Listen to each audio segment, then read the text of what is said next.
Kolkata TV ডিজিটালে সবাইকে স্বাগত। জয় জ্যোতি রয়েছে আপনাদের সঙ্গে।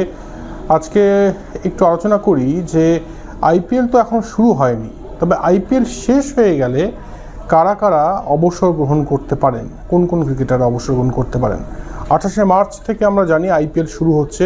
এই আইপিএলের দিকে প্রত্যেকের যেমন নজর থাকে, গোটা দেশব্যাপী বিশ্বব্যাপী সেই নজরটা এবারও থাকবে।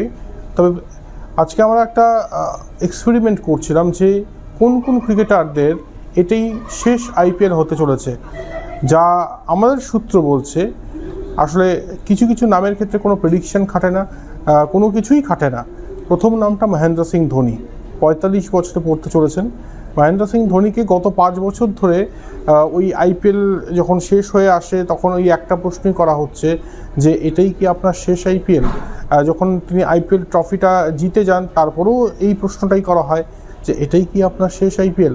প্রত্যেকবারই কিন্তু নিজস্ব স্টাইলই উত্তর দেন, ভারী চমৎকারভাবে উত্তর দেন। তাই এবারও কি তিনি সেই স্টাইলই উত্তরটা দেবেন, নাকি এবার সময় হয়েছে যে জায়গাটা ছেড়ে দেওয়ার।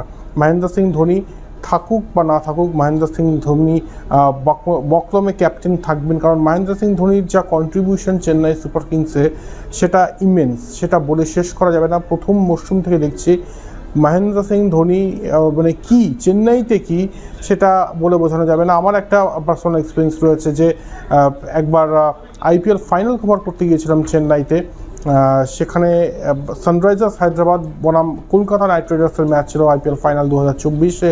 কিন্তু অদ্ভুতভাবে ম্যাচের আগের দিন দুপুরে দেখি যে একটা বিরাট অংশ জুড়ে মহেন্দ্র সিং ধোনির ফ্যান্স, তারা কাঁদছে স্টেডিয়ামের সামনে। এর থেকে পরিষ্কার বোঝা যায় যে মহেন্দ্র সিং ধোনির জায়গাটা ঠিক কোথায় চেন্নাইতে। তো চেন্নাই সুপার কিংস, মহেন্দ্র সিং ধোনি এই দুটো আলাদা হয়ে যাবে এটা কিন্তু কখনোই বলা যায় না।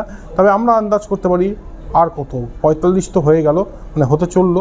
এবার কি মহেন্দ্র সিং ধোনি চেন্নাই সুপার কিংস ছেড়ে অন্য ভূমিকায়, চেন্নাই সুপার কিংসেরই হয়তো অন্য ভূমিকায় দেখা যাবে। আর সঞ্জু স্যামসন আসছেন, আমরা নিশ্চিত যে সঞ্জু স্যামসন সেই দায়িত্বটা পালন করবেন যেটা মহেন্দ্র সিং ধোনি এতদিন পালন করে এসছেন। তবে যেহেতু নামটা মহেন্দ্র সিং ধোনি, কিচ্ছু বলা যায় না, অনেক কিছুই হতে পারে।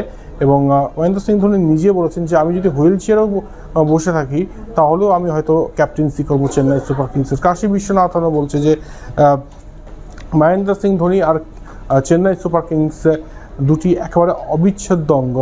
তাই কি হয় সেটা পরের বিষয়। তবে আমরা জাস্ট এক্সপেরিমেন্ট করার জন্য বলতে পারি যে মহেন্দ্র সিং ধোনির হয়তো শেষ আইপিএল হতেই পারে। আমরা 5 বছর ধরেই অন্যান্য মিডিয়া 5 বছর ধরেই বলছে যে মহেন্দ্র সিং ধোনির হয়তো এটাই শেষ আইপিএল। তবে নামটা ধোনি, তাই কোনো রকম প্রেডিকশান কিন্তু খাটবে না।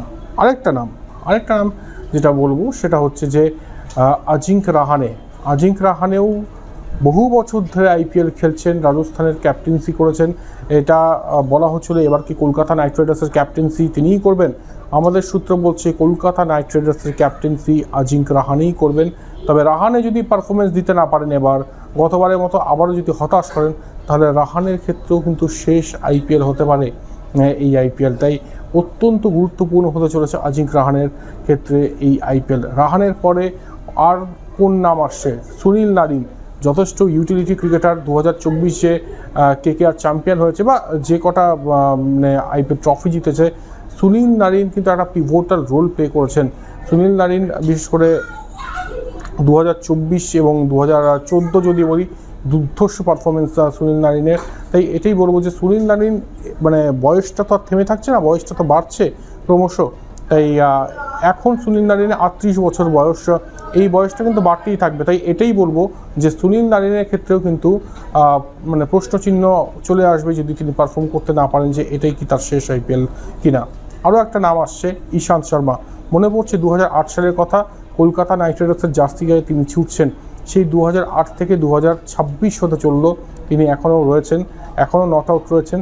তবে বয়স থাবা বসায়, তিনি আবার পেসার, তাই তার ওপর তো আলাদা করে থাবা বসাবে। ইশান্ত শর্মার দিকেও নজর থাকবে, তার কি শেষ আইপিএল হতে চলেছে, দেখা যাক কি হয়। তবে অনেক কিছুই হতে পারে। এই যতগুলো নাম বললাম তাদের হয়তো একজনও বিদায় নিলেন না আইপিএল থেকে, এটাও হতে পারে। তবে এই নামগুলো হচ্ছে সম্ভাবনাময়।